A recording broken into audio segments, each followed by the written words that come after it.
Welcome in to another episode of Building the Pride. I am your host, Drew. I am a pride of one yet again tonight, as my co host Mike is on vacation. So we will do our best to carry on without him, and also, I believe, next week as well. So 2 weeks before we get Mike back. Mike, wherever you are, hope you're having a good time because we're going to have one here on the show tonight. All right.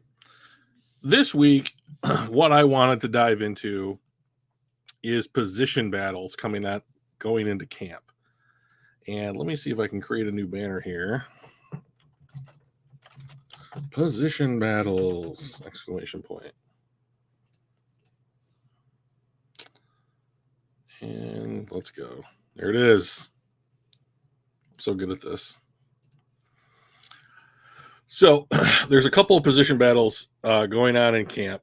None of which, well, one of which I think will have a really big impact on the team and the season, and we'll save that one for the end.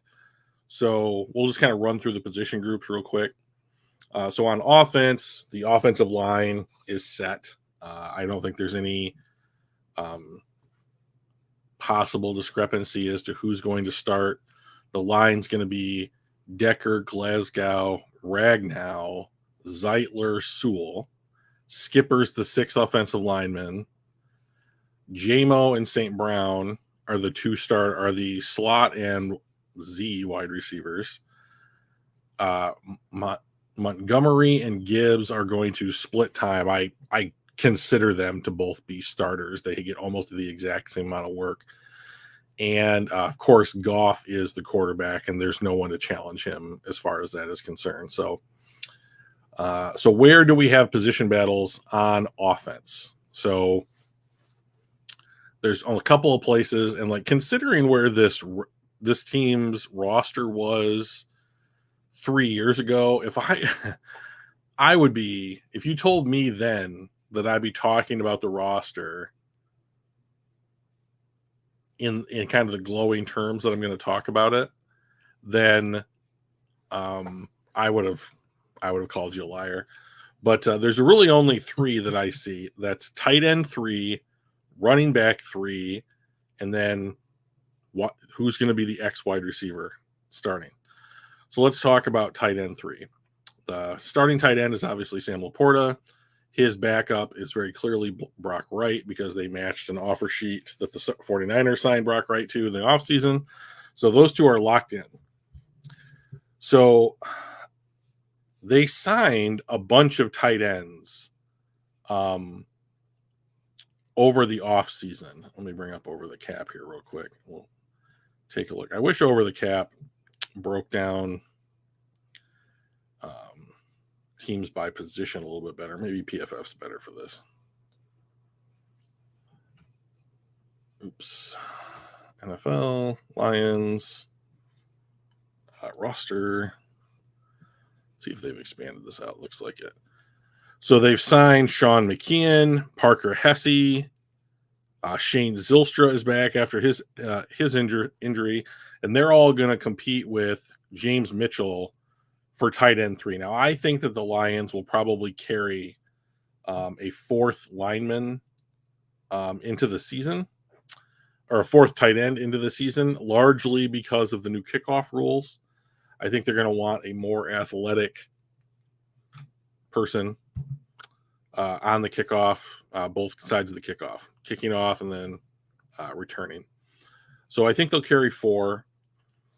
I'll give the nod right now to James Mitchell because he's been healthier and he's currently more healthy than the other guy. Shane Zylstra is coming off of an injury, but he's been on the team before. Sean McKeon, I know him because he was a tight end at Michigan, and he has been with the Dallas Cowboys for the last 3 years, but they cut him. And Parker Hesse was an Iowa Hawkeye. He was drafted in 2019, so he's been in the league for 5 years. This will be his 6th season. So Laporta is obviously a receiving option. Brock Wright is more of a blocker, but he can catch. And so I'm not really sure what they're looking for with their tight end 3 spot. I would assume just a good special teamer. So that being the case, like, I'm going to give the nod to James Mitchell, but like, I wouldn't be surprised if, they're in the market for, a particular type of tight end, either come the start of the season or straight up just in the middle of the season or before camp opens. So I'm not sure, but I'm thinking James Mitchell here. I mean, I guess there are some position battles for like backup offensive lineman positions, but like, as long as the offense is set, I don't know that it's really going to be that much of an issue. Running back 3, I think, is an interesting position because Gibbs and Montgomery are locked in. They have Jake Funk, who's a halfback, who I give almost no chance to make the team. Craig Reynolds is, I think, the running back 3. Jamar Jefferson's on the team currently. Zonovan Knight is on the team currently. But the guy that could win it is Sione Vaki, who they drafted out of Utah with a 4th-round pick this last year. So they say that they have been lining Vaki up as a slot receiver. He broke off a couple of big plays in open practices. And they very clearly want him for his special teams acumen, and like, I know that Craig Reynolds has returned kicks. Seems like Vaki probably could return kicks. I doubt that you're going to line up Reynolds like in the slot or like being able to motion him out and do that kind of stuff. I think Vaki can do those things. So I'm going to give the nod to Vaki here, just basically because the Lions seem unbelievably enamored with him. So ultimately, I don't know how much that affects the running back position, because I'm pretty sure that, between Montgomery and Gibbs, they're going to have close to 1,000 all-purpose yards apiece, probably more. Why does this keep doing this? There we go. So we've got James Mitchell as tight end 3. I've got Sione Vaki as running back 3. And that takes us to the last spot on the offense that I think is up in question at all is who's going to play the X wide receiver. I was just looking at the roster just real quick right now. I don't see Jason Cabinda on the roster at all, even the expanded one. Almost done. Yeah. He's not on the team. That's interesting.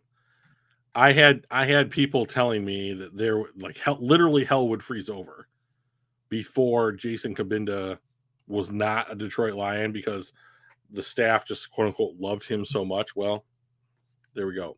Not on the team. All right. So who's going to win the X wide receiver? Kind of an interesting battle position group here. Let's see if we can find them. We've got obviously JMO, obviously St. Brown. And then Khalif Raymond is locked in due to his contract. So I think I mean, people think that he's a slot receiver because he's not very big, not very tall. He's 5'8". So he's really not very big. But like, I think that he's more likely to be Jameson Williams backup at the Z? Yeah. The Z wide receiver position because of his speed. I don't think he's St. Brown's backup because of his size. I think he's Williams backup because of his speed. So that leaves Donovan Peoples-Jones, who was on the team last year for part of the season. And then you have a myriad of guys, I think, that are trying to make the cut. So we've got Traquan Smith, Caden Davis, who's a new name to me, Tom Kennedy, who's always on the team this time of year, Maurice Alexander, Doris Fountain, and the guy that's been running with the first team, Antoine Green. So he was a 7th round pick out of North Carolina 2 years, not this last draft, but the year before that, 2023. So he's been getting first team reps, which I think is surprising considering that Donovan Peoples-Jones was brought back on a 1-year deal, but they must have brought him back just to compete with whomever they ended up having on the roster. So I find it surprising that the Lions are going to go into camp with Peoples-Jones and Antoine Green as the position battle, when I would think that there's a free agent out there somewhere that fits the bill more so to speak for what they're looking for. It's kind of shocking that for a player that might be targeted 70 times this season, that a 7th round pick and a guy that was traded for a 6th round pick who you brought back on as cheap a 1-year deal as you could possibly get is what you're comfortable with. I just don't believe it. So I wouldn't be surprised if somebody made a move. Let me see if I can find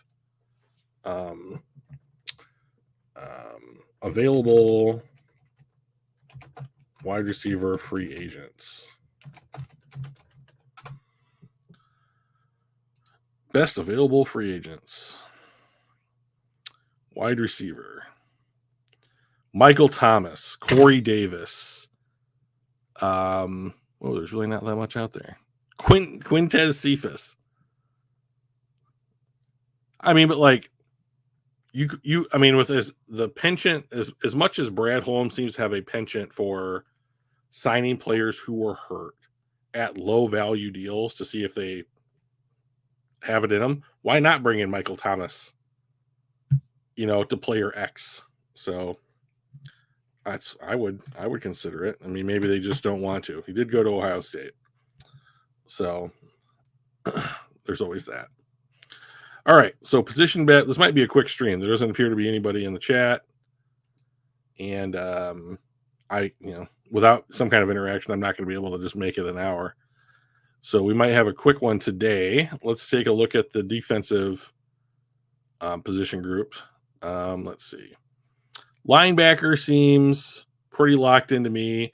You've got Anzalone and Campbell, and then I think the backups are Barnes and Jalen Reeves-Maybin, and then you bring in Rodrigo in certain spots.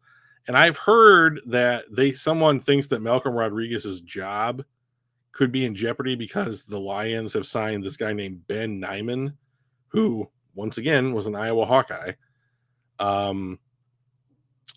But I just don't see it. Like, Malcolm Rodriguez is a very good special teams player.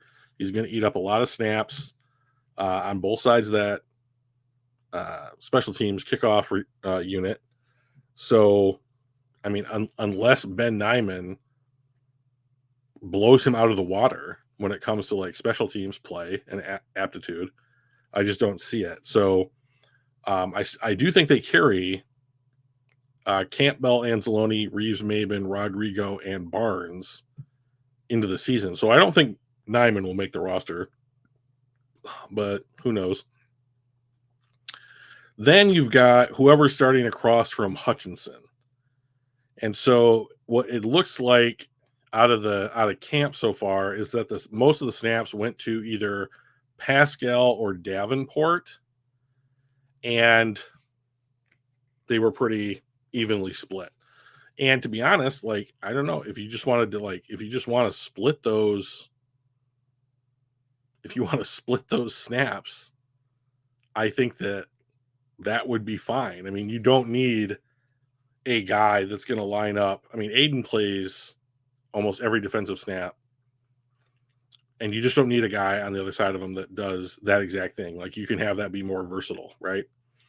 So if you wanted to split Davenport and Pascal, and they're getting, say there's 70 defensive snaps in a game, and they're each getting 35 or 30, like so that's fine. They're going to be fresh, right? And you still have James Houston that you can put on the field, maybe as like a Sam linebacker or an edge rusher.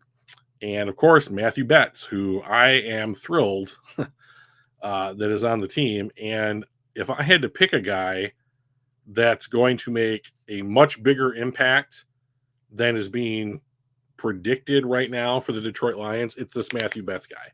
I think he could be like a diamond in the rough, kind of a steal.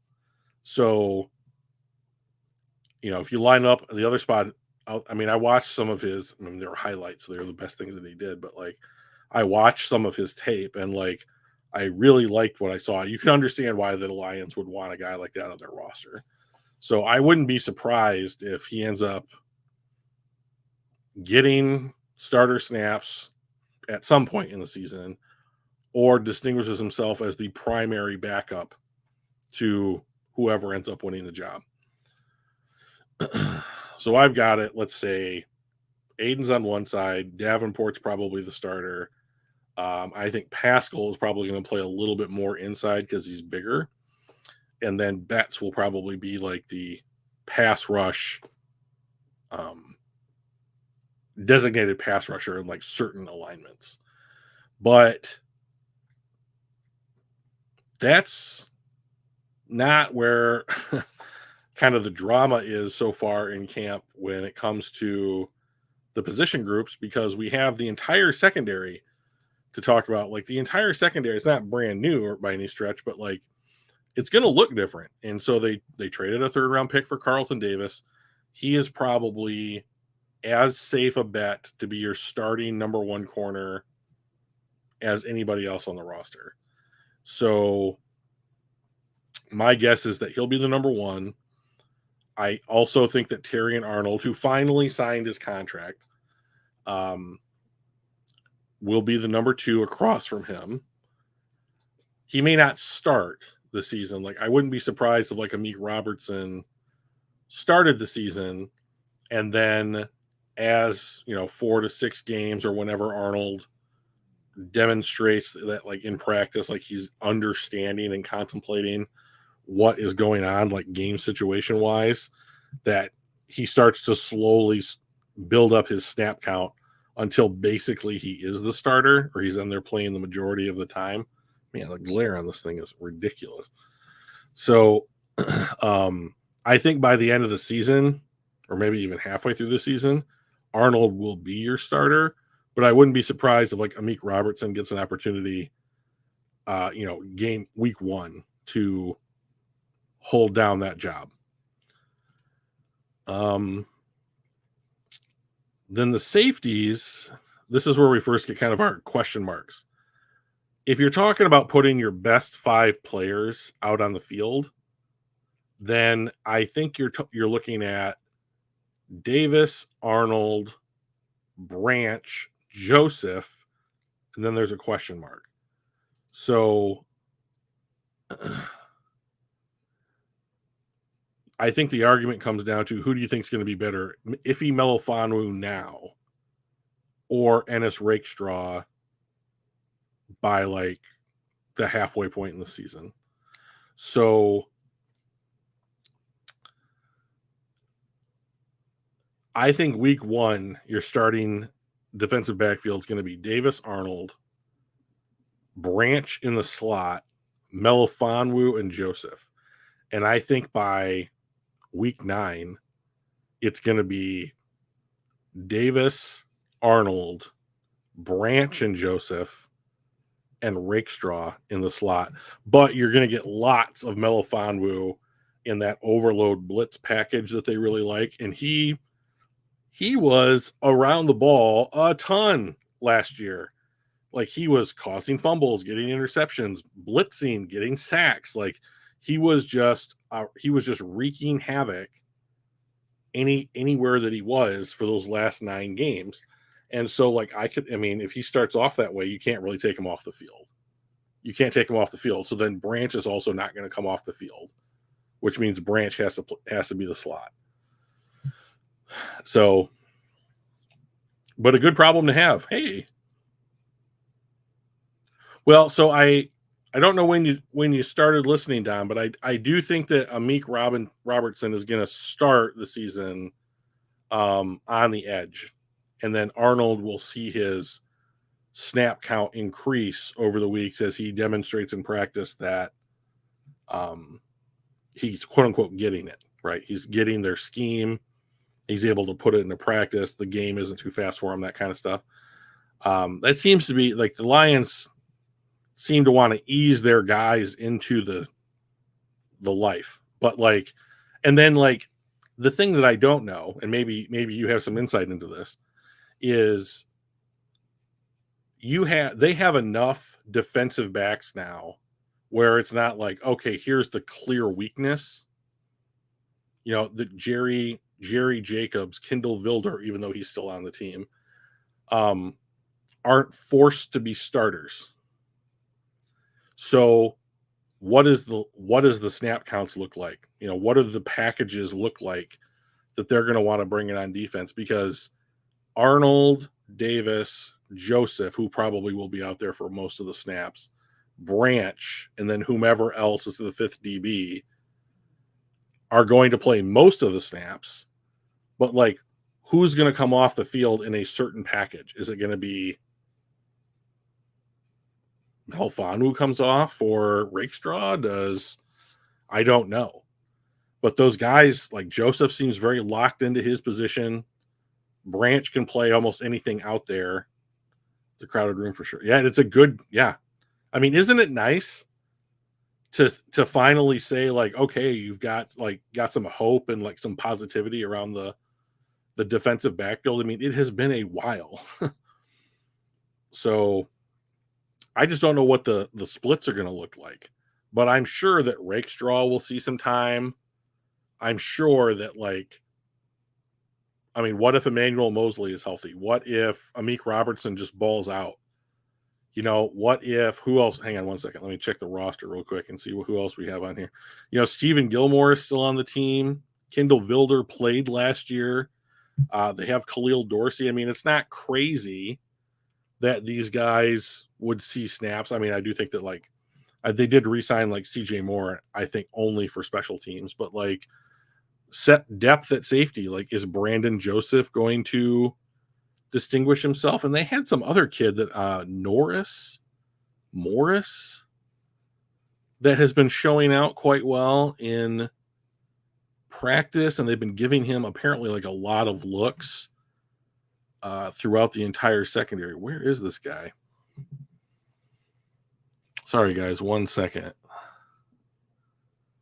I can't remember what this kid's name is, but like he was a UDFA or a late round. I mean, we didn't draft him, otherwise I'd know who he was, but I thought there was this kid named Norris or Morris or somebody that they were playing all over the field. Maybe Don knows. Don's pretty plugged in. But you know, what is the depth at safety shake out like? You know, is Brandon Joseph going to win a spot as a backup safety? This kid, it's this UDFA kid, Morris, gonna take the spot of Stephen Gilmore, gonna convert positions. Like, there's a lot that can go on, right? So, to me, if you're gonna put your five best out there week one, it's Melifonwu, Joseph, Davis, Arnold, Branch. But I am super tantalized by the idea of Rakestraw and Branch both being on the field and playing them close to the line of scrimmage. I'm still listening, but limited posts. Quick question: your thoughts on this Brandon Ayuk trade for Jameson Williams and a pick? So Don, okay, so you're at work and you can hear me, but you're not able to post a ton. I would love to know where that trade proposal came from. If you're asking me if I would do that trade, I'd want to know what kind of pick it was. I'm assuming it's a first. But like, since you could put Ayuk at X I mean, I would probably do it. I mean, like I like Jamison Williams a lot. I do. I love his speed. Everybody's raving about him in camp this year, but like Ayuk, in my opinion, is a top 10 wide receiver in the league. Williamson just isn't. My only hangup would be what pick is it, and what is he going to want for a contract? Because I'm betting that whomever, whether he resigns in San Francisco or if he gets traded somewhere else, or this will never happen, but hits the open market, like whoever is going to, if San Francisco is not his next team, like someone is going to have to pay him like he is a top 5 or top 10 wide receiver. And I have a real hard time thinking that the Lions are going to have two $30 million or close to $30 million wide receivers on their roster. If this was Madden, I would probably do that trade. I don't think that the Lions will do that trade because I haven't seen the Lions make a trade like that yet. They really seem committed to quote unquote their guys, right? And they have not had a player, I don't think, someone remind me if I'm wrong, but they have not had a player act in camp the way that Ayuk is acting in San Francisco's camp right now.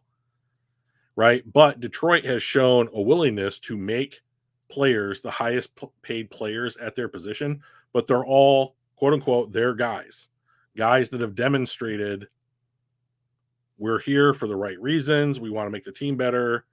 They all share those certain qualities. So unless Brad and the management was convinced that Ayuk was that player, I don't think that they would make a trade like that. But like I do think that right now today Ayuk is a better player than Jamison Williams. And if you're talking about pushing for a Super Bowl, taking a guy like Ayuk off of San Francisco and putting him on your team makes a lot of sense to me. And like I like Jamison Williams a lot, but like I don't like him with Goff because the kinds of wide receivers that I think Goff really trusts and wants to throw to are guys like Sam Laporta and Amon-Ra St. Brown, guys who are good at working over the intermediate field and not explosive deep threats like Jamison Williams. I would love it, and I'm sure the Lions can figure out a way to do so, to get Jamison Williams the ball where Goff doesn't just have to throw 9 routes, all the time in order to quote unquote get him the ball. But like he is the kind of player that is quote unquote there to stretch the defense, to keep the defense honest. And like we have seen a number of times, like he is fast enough. Yeah, Goff. Yes, I that's an excellent way to describe Goff. He is an underneath king, and he's very good at that. Right? That's what everybody says. Is that's Goff's superpower? Is that he throws those little outs, the hitches, the curls, like that's the kind of routes that he wants to throw, passes he wants to throw to his wide receivers. And like Laporta and St. Brown together had almost 250 targets last year. So, that's the other thing I've been curious about with the Lions is that like they've been, the people look at the roster, myself included, and they say, hey, there's no clear-cut starter X wide receiver on this team. And I'm thinking like, so what? Like it doesn't matter to me. Like, so Josh Reynolds filled that position last year and I think he got 70 targets for like 55 catches. And so that's pretty good production or whatever. And like, he was a chain mover, right? Like he was excellent at catching first downs and getting the ball to the first down marker. And he was very good at that. He had good size and that was his specialty. And that seems to be the kind of wide receiver that Detroit wants. But like Brandon Ayuk would be an undeniably fantastic piece to add to this team. And like now that I just don't know that the targets are there. Like I think Goff had 600 attempts last season. I mean, like, if you're going to throw the ball more, who doesn't get it? Are you taking away other attempts from like Laporta or St. Brown? Well, that doesn't seem like a very good idea. Are you going to run the ball less? That also doesn't seem like a very good idea, because the Lions running game, what not only was it unique, but created a lot of explosive plays, for the offense last year. Like sometimes like their running game, as weird as it is to say, was as good as the passing game. And they have an excellent offensive line, so I don't know why they wouldn't run the ball. So like unless you're just getting the ball more, right? Like unless you're the attempts, the amount of times that you have the ball just increases over what you had last year. I don't know where the plays come from to feed another player anywhere near, like, say 10% more than what Josh Reynolds did last year. Like, is JMO going to catch 75 passes this year? I would bet the under. Even if he's great, like I would still bet that he catches less than 75 passes. And like that is the number of passes that Ayuk caught last year. Ayuk had something like 75 catches for over 1,300 yards and like 14 touchdowns. That's too many. Something in that. I think it was in the teens, though. So, I mean, like the production on a 75 catch wide receiver who wants to work the middle of the field would be there with Ayuk. Because he's the kind of guy, I mean, he's big and strong and fast. That's a great combination to have. And if you just threw him the ball 75 times, or he caught it 75 times, then like you could probably justify not throwing to, other people on the team in order to make up the difference, because he's so productive. Like if Jameson Williams can be most of that, I mean, it's something like 75 catches, 900 yards, and 8 touchdowns, something like that, then like that's a huge step for JMO. But it's not Ayuk, right? So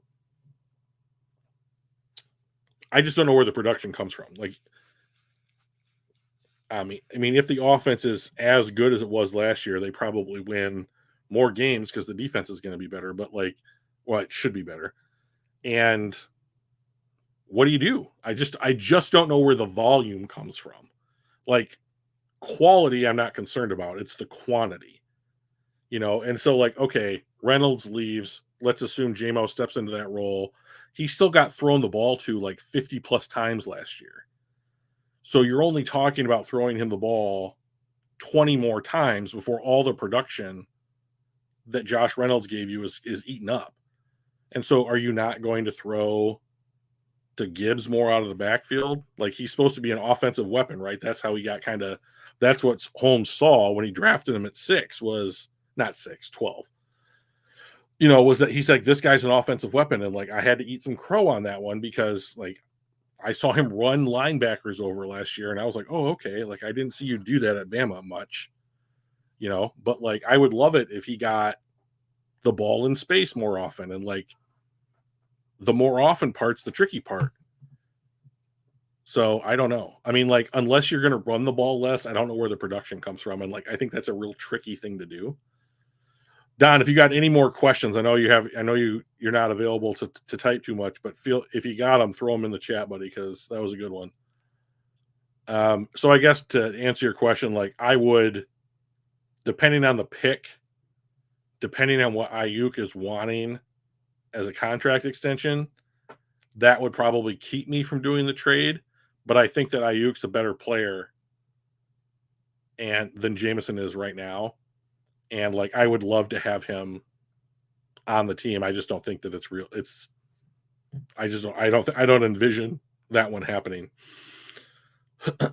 So I guess I'll move to my last position group that I think is going to really matter, and that's kicker. And I'm gonna have to make my peace with how aggressive Dan Campbell is. I am not personally that aggressive, so it's difficult for me to watch. Like when it's like you're faking a punt, which I believe they did 6 times last year, or going for it on, say, 4th and 3 when you're in field goal range, that kind of stuff. But if they had Riley Patterson start off the year and he was okay, and then they switched to Michael Badgley, and I think he kicked the last 10 games, and he was last season, Badgley was 90% accurate, and I think he missed 2 field goals, and I think he missed 2 extra points, and I think he made a 50+ yarder, but like the Lions play indoors, I mean, they're not kicking into the wind, but it was very clear that the Lions would rather go for it on 4th down unless it was statistically impossible almost for them to get it, 4th and 12 or something like that, than attempt a field goal. And the stat that I went back and reviewed every time they went for it on 4th down, and they were a team that converted about 1/3 of the time until the last 4 games of the season. And in the last 4 games of the season, they converted on 7 of 8 4th downs, and that bumped their complete conversion percentage to like 52%. So I tend to think if this upcoming season mirrors what happened last season, they are going to convert on 1/3 of their 4th down attempts, and then they might have a streak that makes it look a lot better. So here's my thing. This team moves the ball too well to either be in the red zone or inside the 40-yard line, 35-yard line, and not attempt to get points. And I understand the argument, if you go for it on 4th down, you're still attempting to get points because you're going to be able, if you convert, you keep the ball, you still have a chance to get a touchdown. That's all true. That's great.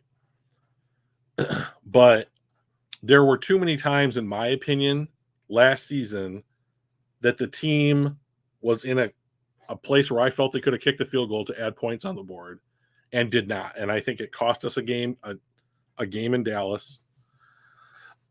And that one was the one that really hurt me, because if we had gotten the way that the season played out, is if the Detroit had beaten Dallas and then had won and they beat Minnesota the last game of the year, the way that Philly and I believe it was San Francisco finished their seasons, Detroit would have gotten the number 1 seed on tiebreakers. And then we play San Francisco at our place, and that's a different game. So, in my opinion, this position group is the most important one that we have, the most important position battle that needs to get decided. And so they signed this kid, Jake Bates, I believe his name is, from the UFL's Michigan Panthers. And this kid kind of had a 15 minutes of fame where he kicked a couple 60+ yarders. And Detroit has now signed him to a 2-year deal. And today they cut James Turner, their UDFA out of Michigan, who apparently in the practices that were open to the public had been doing real well, had been very accurate and consistent. And was, from what I heard, doing better than Badgley. But they cut him. Now, that kind of makes sense to me because I think the decision's already been made to go with Bates. And so you cut your UDFA, and you're going to give Badgley an opportunity to kick with Bates during camp and the preseason, and then 3 games into the preseason or something like that, we'll probably get. You don't have to cut your roster down, I believe, until after the preseason is over. So I believe you get to go the entire preseason and then cut down to your 53. And I believe that is when we're going to have an answer to this decision. But I, in my opinion, unless something crazy happens, Jake Bates will be the kicker for the Detroit Lions for this upcoming season, at least. And like then if that is the case and that happens, I'll be very interested to see, okay, does this change what Dan Campbell wants to do? Because they punted the ball about 50 times. It was either exactly 50 or I think it was somewhere between either 50 and 55 times last year. And they went for it on fourth down 52 times last year. So very equal, and you're paying Jack Fox. I think he's the second highest paid kicker in the NFL, position groups, kicker. Oh, no. Because I picked kicker, not punter. Oh, my gosh. Yeah, Jack Fox is the second highest paid punter in the NFL behind only Michael Dixon of the Seattle Seahawks. Fine. Good job. I can't even name these punters anymore. That's so sad. Anyways, if you're going to pay a guy to be the second highest paid player at his position, you must value that player. But they only use him half the time when it comes to opportunities for him to do what his job is. Okay, so if that's the case and they treat kicker the same way that they treat punter, they are going to invest in a better kicker to only kick 30 times in a season. Like, would it be surprised to you if Detroit attempted 2 field goals a game over the 17-game season? I would be surprised. I think it's less than 2. So I think what will end up happening is this kid will be on the team. They don't kick more frequently, but they'll be more confident to say, okay, we're near the end of the half. We need to move the ball to the 35, and we'll give Jake a chance to kick a really long one. Or, the game is getting close. Like, we can either kick a field goal, go up 2 scores, or we need to, our offense stalled out for one of the few times this season, and like we got to have it. So like, let's send this kid out there. We have more confidence in him being able to hit this kick than we did Badgley last year. But I think that's why he's going to end up being on the team, is it's for those 5, 6, 7 times a year where you have an opportunity to be like, there's really no reason not to try the field goal. And if he can kick it farther than Badgley can, which doesn't sound very hard to do, to be honest, then he's probably going to get the nod. So I think that he's, and I hope that he just kicks the shit out of the ball. I really do. Because that would be great. And to be honest, like, I really, really want a kicker that this team can rely on. We went from Jason Hanson to Matt Prater. Seems like there's another guy in there. There's another guy in there that like Mike always likes to talk about, Eddie Murray. That was a little bit before my time. So, but who knows? But like, if Jake Bates is just a decent kicker, great. I thought we had a decent kicker last year. He made 90% of his extra points and field goals. So if that's not good enough and you need something better, or you need a guy to kick at that percentage, but he can make them longer, that's fine. So, all right, let's do a 2025 mock draft and we'll call it a show. Oh, I will also say that PFF now has a fantasy football mock simulator. So if anybody's out there and wants to either practice or like, I don't know if you can do fantasy football leagues through Pro Football Focus, but like that's out there. All right, let's do this. Share. There we go. I have to make it bigger because that's what I always yell at Mike to do. So let's do this. Let's do 3 rounds. We'll do it. What is the difference here? Is this 1/4 and half? We'll do half. We'll increase the carry for position of value a tick, and we'll increase randomness a tick because randomness To be honest, we should probably increase that more because the real NFL draft is pretty unpredictable. All right. Let's see. How do I stop this? Pause and offer trade. Let's do a quick look here. So the first thing once again, the draft order is done by DraftKings Super Bowl odds. So the lowest odds are the worst teams, quote unquote. That's how they're determining this order. So here's what I see when I look at this draft order. Drafted their quarterback 2 years ago, drafted their quarterback last year, drafted their quarterback last year, drafted their quarterback 2 years ago. So the first team that I think could draft a quarterback of this group are the Giants. Then you have drafted their quarterback this year, established quarterback, drafted their quarterback this year, needs a quarterback, probably needs a quarterback, signed their quarterback to a new contract. So the point is, I think there are going to be less teams that need a quarterback at the top of the draft next year than there was this last year. So what that means is I think that it's going to open the door for a non-quarterback to be the number one overall pick. And that's what we see here. So there's this kid, James Pierce. He's an edge rusher from Tennessee. Skinny, from what I remember. Yeah, 6'5", 240. So could stand add 10 pounds or so. The Patriots go with a left tackle to keep Drake May safe. Luther Burden, wide receiver out of Missouri, was Bo Nix's new target. Kelvin Banks, is he a guard in college? I'm betting he's a tackle.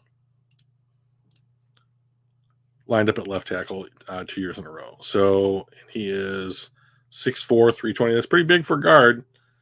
So if they draft Banks, they are saying that their line looks something like J.C. Latham, the kid from Northwestern, starts with an S, Cushenberry, and then he's probably their right guard. So you're going to draft a right guard at 4, or maybe convert him to a right tackle. I could see that happening. So that's kind of interesting. What else can we glean here? I love Mason Graham. He went to Michigan, and he goes to Michigan. I just love him. I don't think the Giants will draft him. Like this is a marriage of the pick and where the player falls on the big board, because they have 2 good defensive tackles. So unless you're going to let one go, and they signed Dexter Lawrence long term. The other one is the guy, he went to USC. I think he played in Seattle. Let me look him up real quick here. Giants. Brian Burns. Dexter Lawrence is one. Why can't I find it? Did he used to be on the Giants and then now he's in Seattle? That could be. Anyways, I guess it's not that important. But I thought they had 2 interior defensive linemen that were really, really good. Where are the Seahawks here? There they are. Tyler Jones, Leonard Williams. So they used to have Leonard Williams. Okay, so I guess it makes a little bit more sense. Yeah, if you pair him next to Dexter Lawrence, that would be pretty good. Will Johnson, I don't know. Doesn't help Jaden Daniels any. I kind of would rather have a pick there that helps Jaden Daniels. I've never heard of this kid, Nick Scorton.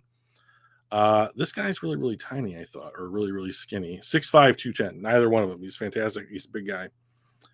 Deion Walker, they need a quarterback. I don't know what kind of quarterbacks are here on the board right now.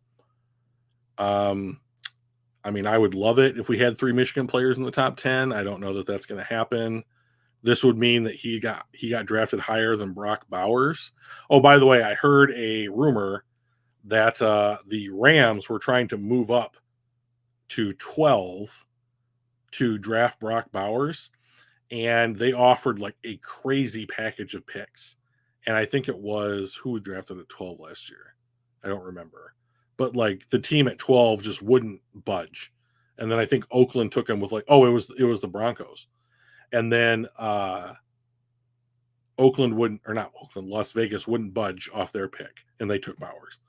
So Brock was, people wanted him. So that was pretty interesting. Travis Hunter makes a lot of sense. He's a really good player. He might be a two-way player. Abdul Carter, Ben Morrison would be a great pick for the Colts. Malachi Starks for safety off the board, top 15 safety. I don't know about this. The Rams drafting another wide receiver, Emeka Egbuka, like maybe, but he'd be wide receiver 3, and then Kevin Winston. So 2 safeties in the top half of the draft. Shedeur Sanders goes, Tuamala goes, Sawyer goes, Ollie Gordon. Okay, so what do we have here? We have Denzel Burke, corner. Doesn't really seem like we need one. Princely Umana Milan. That's a great name. 6'5", 250, senior. Has not been hurt. Played a lot of snaps. Almost 500 snaps each year. Okay. Over the tackle, outside tackle, off ball. So I could see taking a guy like him, not a running back, not a center. This guy's too small for an X, if I remember correctly. Oh, this is a different player. We're probably not taking a quarterback since we signed Jared Goff. I got there. So I'm going to take Princely Milan. I wish they had phonetic guides with these. Take an edge rusher. Now, I'm praying that there's one guy here that's going to be on the board at our next pick. Just praying, because I love watching this guy play football. And he's on the board. Okay. So it's a wide receiver. And it's Torrey Horton, wide receiver from Colorado State. I know, like, this is a serious overdraft. I'm taking him like 11 picks before he should go. So he's basically like a third-round pick that I'm taking near the end of the second round. But this guy as the X would be awesome. I have a complete prospect crush on him already. Really, really good. So if you get a chance to watch either Colorado State play or you want to watch a highlight reel of Torrey Horton, like watch that guy play and then tell me you don't want him on the Detroit Lions. Okay, so what are we going to do here? The problem with the Detroit Lions right now is that there aren't many spots to fill anymore. And so I think that, like, by the time that you are, let's take a look at this guy, Parker Brailsford. By the time you're in the third round, no way. It's going to be really hard to find a player, because as Lions fans, we're used to seeing first, second, third, fourth, maybe even later round picks become starters. And that's not going to be the reality anymore.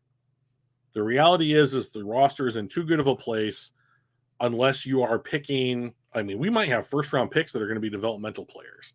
I mean, that's the state of the roster.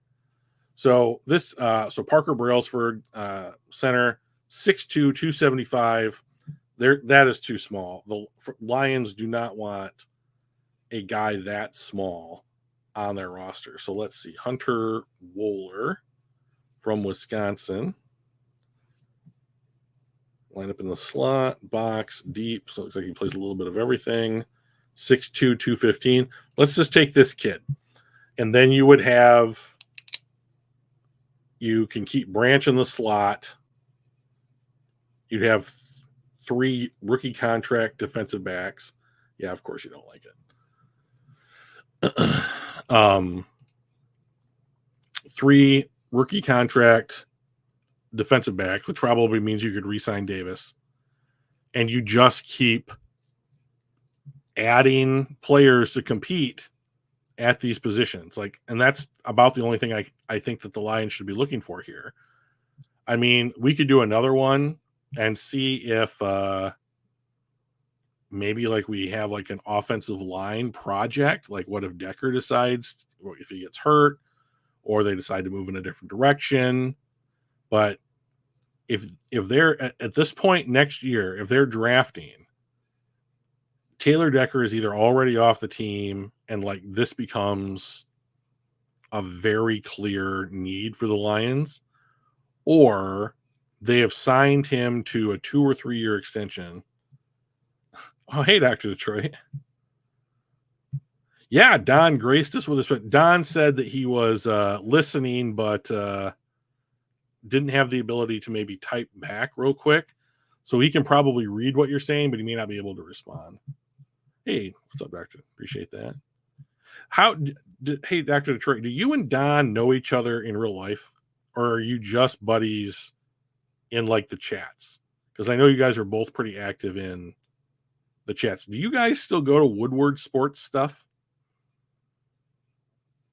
Because I quit watching after like Jeff, I don't know how you say his last name, Afarte, and Adam Bayun left. I don't know why he left, or if they let him go. He's a good dude. Yeah. I've known you only watch Easy. Oh, okay. Okay. I gotcha.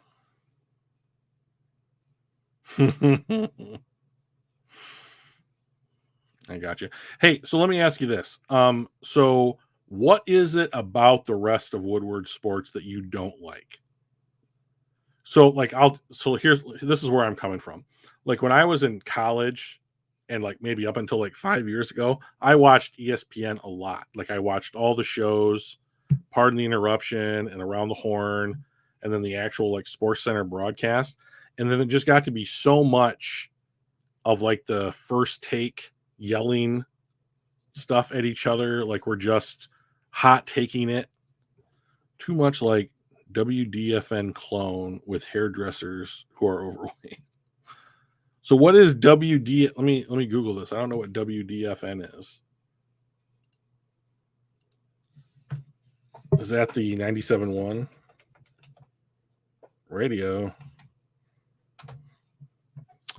WDFN, the Fan, 11:30 a.m. Commercial AM radio station in Detroit, it's owned by iHeartMedia. Okay. Targeting. It says here on the Google page, owned by iHeartMedia, it's broadcast an all-news radio format under iHeartRadio's Black Information Network, targeting Detroit's African-American community. Its studios and offices are on Halsted Road in Detroit, suburb of Farmington Hills. It's been on the air for 84 years. Interesting. Class B. I wonder what that means. I've never seen that. I never heard about radio stations before. Yeah, it was just the same format, just with YouTube added. Oh, okay. Instead of listening, you watch now some of the same old people too. Okay. Well, okay. Oh, you like McCarty? Yeah, he does seem like a Detroit kind of guy, right? Like that blue collar, go to work, tough, no nonsense kind of guy. I know if Mike were here, he'd have a ton of stories about Darren McCarty. Yeah. Well, I mean, for me, it just got to be too much. Like, we're not having a discussion where we're trying to learn something or figure something out.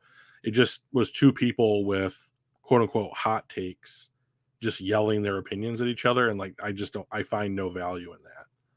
Like, I would rather talk to people and try and figure out something and learn something than just being like, well, this is my opinion and I'm going to shout it into your face until we go to commercial. Like that just doesn't seem like, and so much of all media now seems to be that, like, their goal is to create something dramatic that people will respond to the confrontation, respond to the drama, and not what is being said. So, like, the thing that ESPN seems to be losing their minds about right now is Caitlin Clark in the WNBA. And, like, I don't understand why there's so much debate around her. Like, she seems to be reviving that league almost by herself, not completely by herself. I mean, you have a lot of other really good at WNBA players, but like, I think it was Monica McNutt from ESPN went on the Daily Show with Jon Stewart just to talk about the yelling that she and Stephen A. Smith did, and it's like, you guys just can't have like a normal conversation. Hey, Joey, long time, buddy. I think we've got Joey, just to catch you up. We've got Don Burr listening, and Dr. Detroit here is adding his 2 cents in, which we always appreciate. I liked Jeff and Crunch, but they just blow teams way too hard for me sometimes. Like, Booner will say Campbell set to dominate this season and haven't even had a practice. It's just nonsense. That's another thing. Like, that I've noticed too much is, like, I'm a fan of the Lions. I'm a supporter of the Detroit Lions. But, like, if I go to Facebook or social media or something, what I will see is posts that's like, oh, Madden has Jared Goff at like an 82. Yeah. Oh, did you see that same thing? Hutch to get 19 sacks this season. So, like, some AI from like 33rd team predicted that he would lead the NFL this year with 17 and a half sacks. And I'm like, that's 6.5 more sacks than he's ever had in a season. Like, I would love it if he had 17 and a half sacks and led the NFL. But, like, even if he just does what he's done, I'd be thrilled. Like, it would be awesome to have Myles Garrett on the Lions.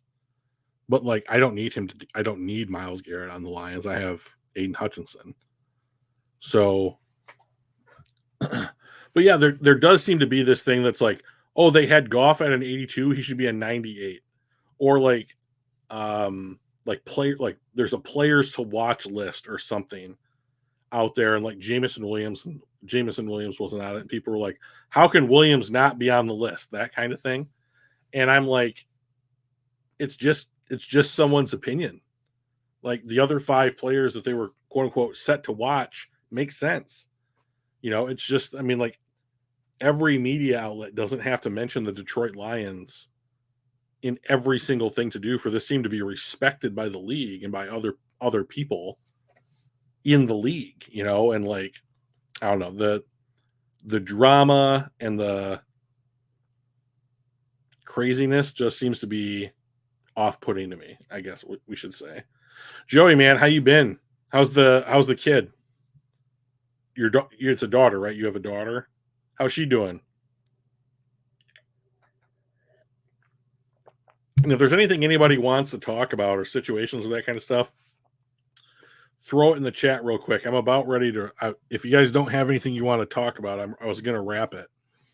But if you want to have a conversation, this is your opportunity. Stage is all yours. So I'll give you guys a minute to see if that's something you guys want to do. But yeah, no, like, I did join a Lions fandom group on Facebook.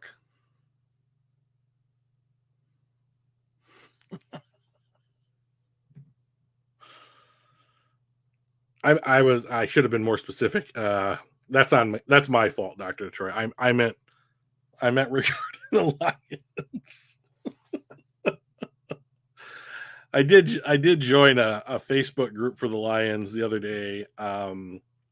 Rocket Mortgage something, because friend of the show, Lions Rumble, invited me to. Rocked on Detroit Lions, it's called.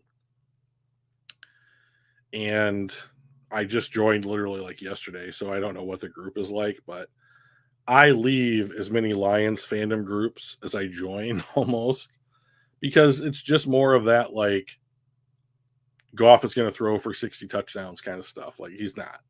That's just never who Jared Goff has been. I'm really sorry you're going through that, Dr. Detroit. That I know people who have had similar problems, and they didn't say it was not fun. Oh, are there? Oh, that's a bummer. So I know that, like, Rumble is very positive about everything, and so, like, it wouldn't surprise me if he wanted to participate with other people who are just undeniably positive about the Lions. I guess my jumping off point is Rumble is cool. You're right, because he's such a nice dude. But, like, um, I have been, yeah, he is that kind of guy. That's true.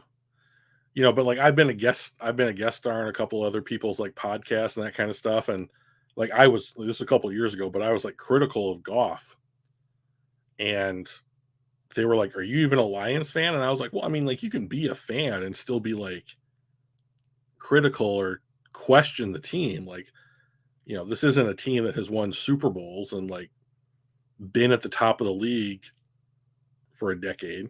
So, yeah, you remember. So, I mean, like, I think it's fine to question,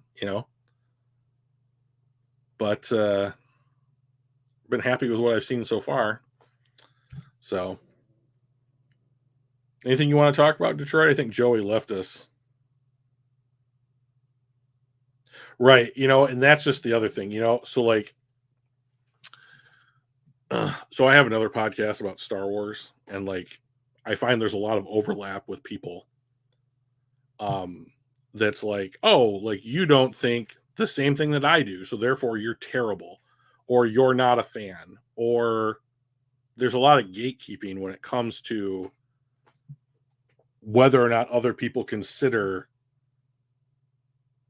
you to be just, like, here's one of the things that I always kind of get on is, it's like, the person that goes out on social media and they say, "Oh, I love the Acolyte so far." So you're not going to hear me badmouth Star Wars very much at all. Like, I will do certain things that I'm not a fan of, but, like, um, here's the things I like about the Acolyte. I like that it's in a new time period, the High Republic. We've never seen that on a TV show or in a movie before, so I think that's cool. I like the new characters because they're new. See, I hate Kathleen Kennedy. Okay, so and that's fine. I mean, and that's I mean, I can't do anything about your opinion on Kathleen Kennedy, right? But, like, here's the thing I'll say about Kathleen Kennedy. Like, Kennedy is invested in creating new Star Wars stuff, right? And so anything that is new that comes out, people can either they either are going to like it or they're not going to like it, very simply. And so if you're not a fan of Kathleen Kennedy, that's fine. But all the things about Star Wars that you still like, that you liked, are still there, right? And so, like, this is what I usually tell people that have similar opinions, is that, like, I was very invested in the old pre-Disney expanded universe, and they say that doesn't count anymore or whatever, but I can still read the books. Like, they're still good books. Rogue One. Yeah. So, I mean, like, if that's the stuff that you like, what I would say to you, Dr. Detroit, is, like, let's talk about that. I love The Mandalorian. It's not a part of canon. So there's two canons. And we can, I mean, and once again, like, if you don't like the new stuff, that's fine. But, like, I guess the better way to say it is, there's the stuff that Disney is making, and then there's the stuff that was made before Disney owns it, right? So if for you, the stuff that you like before is canon, it's a very big universe. That's a great way to put it. So, like, and that's the thing that I think is great about Star Wars, is that there is literally something for everybody. So if your thing is Mando, Rogue One, the originals, and the prequels, Yeah, and that's great. You know, if you, I mean, it's everything is not going to be for everybody. So I mean, like if you, so I'm just happy that like you're continuing to watch it to determine whether or not that thing is for you, right? Right. So like if it's not for you, that's cool. You know, that's just it's just not for you. You know, like I'll be 42 next month. You know, so like if the stuff that they make for kids doesn't ring, quote unquote, ring or like resonate with me, it's probably because it's not for me. You know, so like I think that Star Wars is big enough for everybody. I'm just gonna have fun with the stuff with it that I enjoy, and I'm gonna have, you know, and like, but I just happen to enjoy most of it. You know, the old EU, the current, you know, the current canon. You know, I liked all the stuff that you said. You know, Mando, Rogue One. I like all that stuff. Oh, that's so cool. You got to go opening day. That's awesome.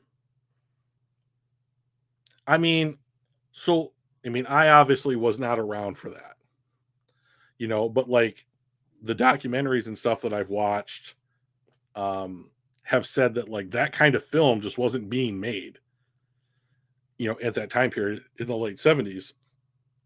And I've had so many people say similar things, like they went back and they watched that movie 5, 10, 15 times when it was in the theaters because it was just like a completely new experience, right?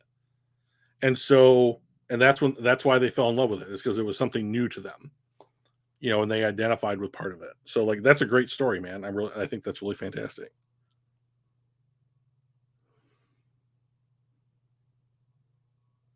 That's fine. You know, and that's cool. I mean, like I think that the sequel trilogies are going through what the prequels went through when they first came out, which is that largely people didn't enjoy them. But 10, 15, 20 years later or whatever it's going to be. I mean, when did the prequels come out? Late 90s? So I mean like probably like a generation removed from the sequels, they'll have positive, people will look back on them positively. 98. Okay. Whew, I was 16. So I remember going to a Phantom Menace and not being able to understand what Jar Jar was saying the entire film. You know, and I walked out of there kind of disappointed because I couldn't understand him. You know, like I didn't understand. I don't collect much Star Wars stuff because if I started to, I would just have no money. Um, but I have the films. I have a ton of books. You know, like it's interesting how time kind of takes like lessens that emotion, right? You know, like because I had the same experience. Like I was like, I don't understand you. I'm not getting it. Like I'm missing something that's important here because I can't understand you. Like you're detracting from my experience, you know, and like as time went on, like I became able to understand him. You know, maybe they toned him down in things like the Clone Wars or other stuff that they came out that included Jar Jar Binks, but like, you know, he's there for kids. Like he's not there for me. He's there for like 10 and unders, you know. So yeah, so I don't mind him now. Like just like what you said, like, okay, like you're not my favorite, but I'm not gonna hate it if you're in something. Um do you collect Star Wars stuff? So I have a 4-year-old nephew and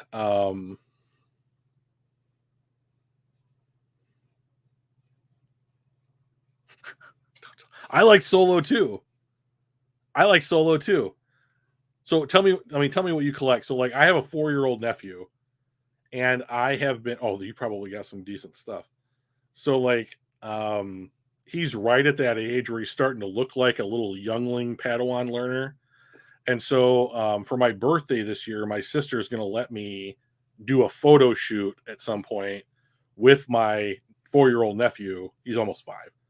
And figures, ships, Legos, sabers. Nice. That's fantastic. I think that's cool as shit. Nice. I like how in the new stuff they're doing like the helmet montage of all the different things at the beginning. I think that's pretty sweet. You probably own more than a couple of them. But anyways, he and I are I'm gonna get like a kids Jedi Knight robes and like a kid lightsaber. I don't have a lightsaber yet, so I'm kind of contemplating getting one and then like getting robes or whatever that maybe I could use on Halloween or something. And and then we're gonna do like a little photo shoot together just because it's fun. We'll tell them it's like Halloween with pictures or something. But I think that's gonna be good. Um, I'm definitely not trying to sway him at all towards Star Wars. That would just be terrible. If my nephew, who I adore more than almost anybody on earth, decides to take up one of my lifelong passions. So they are taking it serious. Who's taking what serious?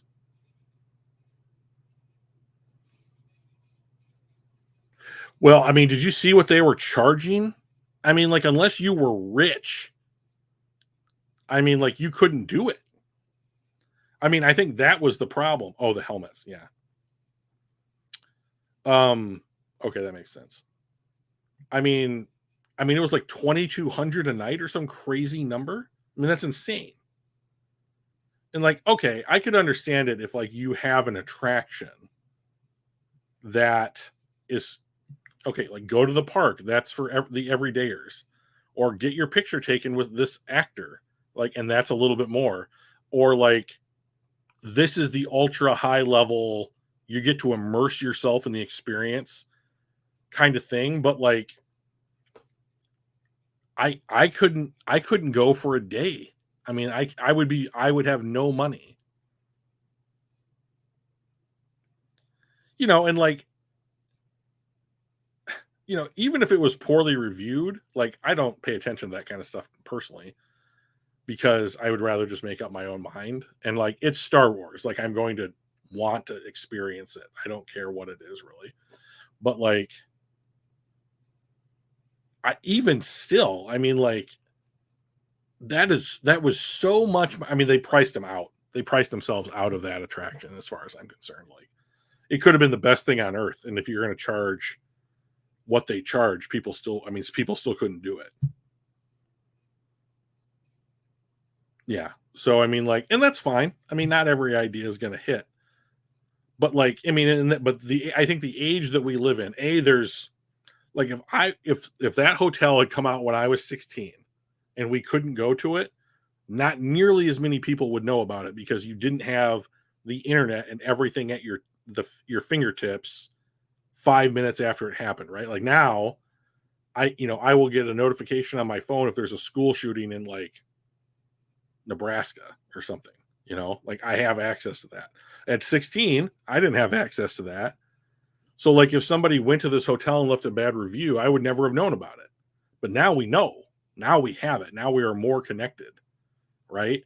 And so like the only problem I have with that kind of stuff is that like there is a community out here in the fandom that's just like no matter what they do, they're going to look at it and hate it. And the problem with that group of people, in my opinion, is that they do things like they go to Rotten Tomatoes and they just automatically rate it 0 stars or 1 star or whatever, or they put out a review about the hotel, and like that can be putting to off people. That can be off-putting to people who rely on that kind of stuff in order to help make their decision whether or not they're going to spend their hard-earned money on stuff like that. And like, even if you have the funds, like it's a lot, And so, like if it was like the same cost as a Best Western, for a couple of days, I might even be like, well, even if it's bad, I might find something that I really liked. I'll go do it. But like, I can't do it at 5 times the price, right? So, yeah, and so like, if it just didn't appeal to you, like, I mean, that's completely valid. No one's, they're not holding a gun to your head in order to make any of us go down there and experience that kind of, yeah, $5,000 is a lot of money. Just a lot of money, So, but, I'm also somebody that buys Magic cards. So, I mean, like, I've spent thousands of dollars on Magic cards over the last 10 years, and like, I could not play Magic and go down there and do that thing, but I'd rather play Magic, I guess. So, like, it's just about how you decide to spend your money. Oh, you play Magic? That would be cool. I'm not very good, but like I've been playing. I'm decent. I would say I'm decent, but so well. I mean, like there's they have a lot of Star Wars projects coming up. I'm very excited about the Dawn of the Jedi movie. Um, that's on the drawing board. I don't believe they started shooting it yet, but like they have the Skeleton Crew show coming out later this year, and then beyond that, I'm not really sure what 2025 looks like. Yeah, and like they're going to make the Mandalorian movie, and then Filoni has his movie that's supposed to kind of bring together all the live action stuff and kind of wrap that up. And then I think they're going to find a different story arc to tell. I know we're getting season 2 of Ahsoka. I know the Acolyte has been greenlit for a second season. I believe we are getting season 4 of Mando plus the film. Andor second season Andor is coming out. I liked Andor. It started slow, but I liked it. And then beyond that, I haven't really heard what they might be doing, but they'll do something. I mean, it's Star Wars and it's Disney. I mean, they're not going to stop. You don't spend billions of dollars to acquire an IP like that and then not continue to make content, right? Yeah, I love Andor too. Like, so my buddy, I do a podcast about Star Wars, and like my buddy, yeah, absolutely. He wants my buddy Tom. He wants to get into like the knit and grit of Star Wars, like what do the 9 to 5 people in like the Star Wars universe do? So he loves Andor, right? Because you're not talking most of the time, you're not talking about like the top 1% of the top 1% in the Star Wars universe, like the Jedi and the Chancellor and the Sith and all the others, kind of thing. It's like, oh, what are these normal people doing? Like that's what he wants to know about. So like Andor is great for him because it's like, okay, we're down on the ground, boots in the mud. These people are living check to check kind of thing. Yeah, exactly. So I mean, like, I do think that Star Wars can do with a little bit of this like grit. Like Solo felt grittier to me, right? So like, okay, Han is supposed to be the smuggler. How did he meet Chewie? Like, how did he get hooked up with Jabba the Hutt? Like, what does Han Solo before Han Solo look like? What is Rogue? I mean, Rogue One felt real. That's probably the best made individual film that they've come out with, in my opinion, of all 11 Star Wars movies. But like, it has the feeling of less of the space opera and more of the like, okay, this could take place, in Montana in the 1700s, or it could be set on the planet Scarif, in some distant galaxy. Like it's, they're just good stories. Star Wars is not known for like the writing or the acting per se, but I guess the writing, but like not that campy kind of humor. That one good shot keeps, yeah, basically, like, oh, you want to play golf? No, that game makes me so mad. All right, will you come out and play with me? All right, and then on hole 3, you put one 4 feet from the pin, and you're just like, oh, okay, I guess I'll keep playing. That felt pretty great. No, that's a great comparison, Dr. Detroit. You hit you hit the nail on the head. That's the saying with that one. So, all right, man. Well, we've talked for an hour about football and 25 minutes about Star Wars. So I'm going to let you guys go for the night. Great conversation, though, Dr. Detroit. Really appreciated you interacting with me here at the end. Have a great night, and we will see you guys next week. See ya.